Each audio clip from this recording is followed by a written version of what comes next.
vamos entender um pouco os limites deste processo. Ou seja, Joe Biden tinha 50 anos de carreira profissional como representante do Partido Democrata, uma longa estadia no Senado, era um representante das grandes corporações norte-americanas, portanto, um autêntico líder do projeto de dominação imperialista dos Estados Unidos, ou seja, o seu mandato foi um mandato engajado na defesa da guerra, ou seja, da expansão da OTAN na direção da fronteira da Rússia, sustentação ao governo de extrema-direita de Kerensky, um governo alinhado com a extrema-direita no Estado de Israel, que deu apoio à ofensiva do governo Netanyahu,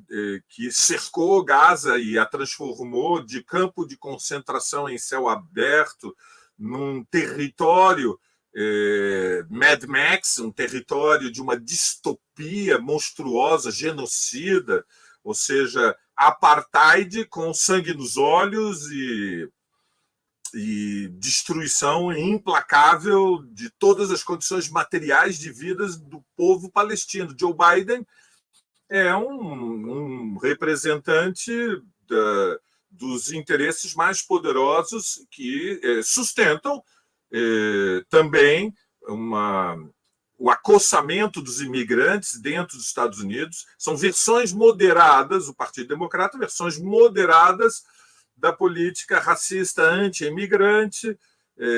Joe Biden foi impotente diante da ofensiva misógina que culminou na votação do Supremo norte-americano, que anulou uma conquista histórica de meio século que garantia direitos reprodutivos das mulheres e, portanto, o acesso legal à interrupção da gravidez, para não falarmos do establishment racista. Portanto, nós estamos falando de um inimigo de classe dos trabalhadores quando falamos de Joe Biden. Professor, tudo isso que vem acontecendo nesse processo eleitoral dos Estados Unidos, ele pode significar a queda ou a ruína do Império Americano ou a decadência dessa democracia norte-americana que é vendida como um exemplo de democracia para o Ocidente?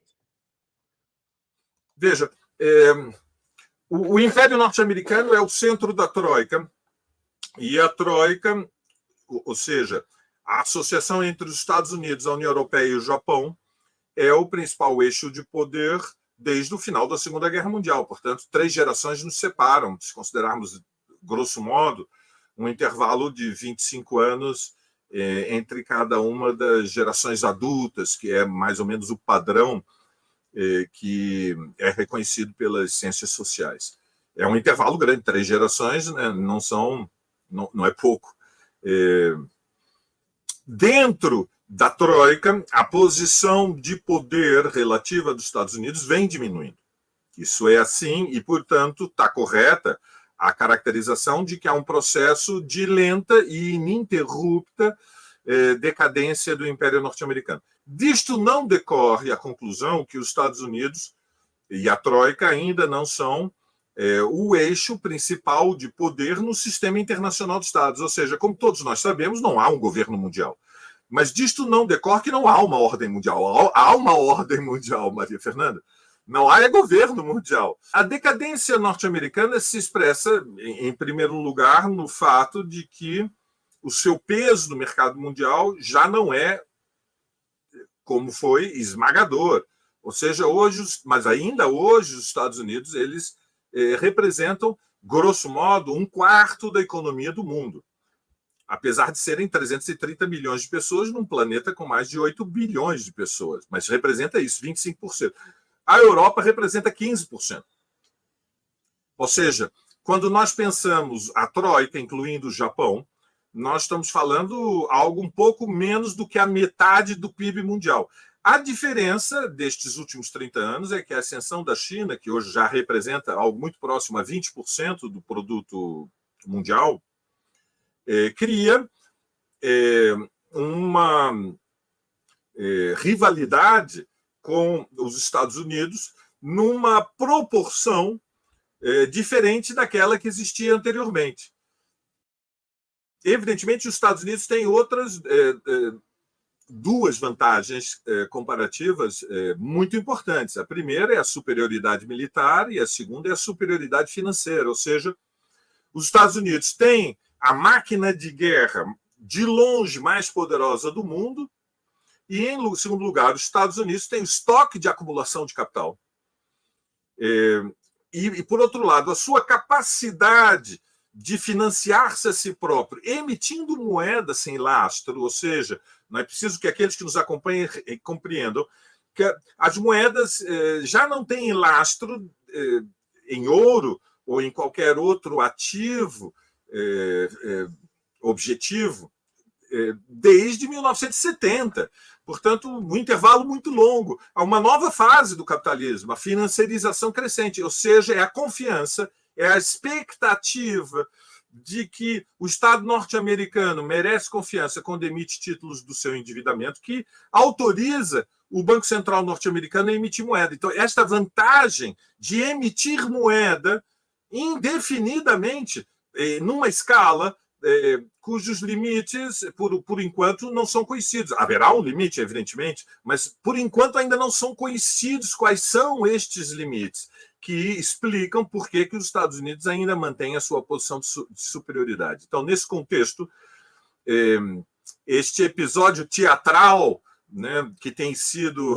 Há um elemento coreográfico, há um elemento até de circense, se você me permite, neste desenlace da campanha eleitoral. Quer dizer, nós no Brasil estamos acostumados a tudo, viu, Maria Fernanda? O brasileiro que acompanha a vida política, e ainda mais aqueles que somos de esquerda, para a gente se surpreender com alguma coisa é difícil, porque tudo que pode ser mais absurdo já aconteceu no Brasil. Ainda assim, nós estamos um pouco estupefactos com o que está acontecendo, porque há um elemento de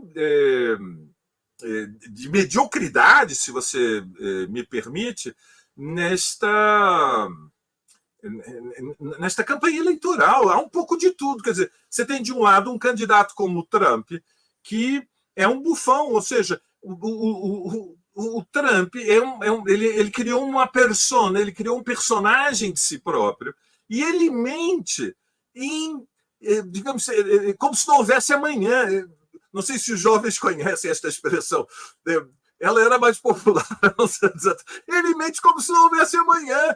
Não tem nenhuma preocupação em ser cobrado com as barbaridades que ele diz. Este protofascismo contemporâneo, ele, até neste elemento, ele permite uma analogia com o que for o nazismo e o fascismo nos anos 20 e nos anos 30 do século passado. Hitler e Mussolini mentiam, mas sem limites, despudoradamente, de forma impiedosa, ou seja, havia um desprezo profundo pela inteligência das pessoas comuns, pelo senso comum, desprezo completo. Havia uma confiança quase, eu diria, absoluta, de que estariam impunes diante de todas as mentiras, manipulações, dissimulações. É próprio do neofascismo, nesse terreno, imitar o que foi o fascismo dos anos 20 e dos anos 30. E portanto, eu te diria que sim, há uma relação entre a decadência do processo eleitoral e de que podemos falar noutra escala e noutro nível de abstração, portanto, com respeito às proporções, a decadência do lugar dos Estados Unidos como a liderança do capitalismo mundial, ou seja, o cidadão médio, as pessoas comuns, seja no Brasil ou na Suíça, seja na Argentina ou na Noruega, observa os acontecimentos das últimas 3 semanas nos Estados Unidos, estupefato, surpreso, e pensando, mas afinal eles estão discutindo que projetos? Qual é o projeto? A única coisa que fica clara é que Trump grita drill, baby, drill, ou seja, perfurem, perfurem, Vamos lá, malucos, vamos extrair petróleo e gás, e se for do xisto, não tem problema, não tem aquecimento global, isso é uma conspiração do mundo da ciência e da cultura dos globalistas. E que, ao mesmo tempo, diz que vai manter a superioridade militar e, com a ameaça do arsenal nuclear, vai olhar nos olhos do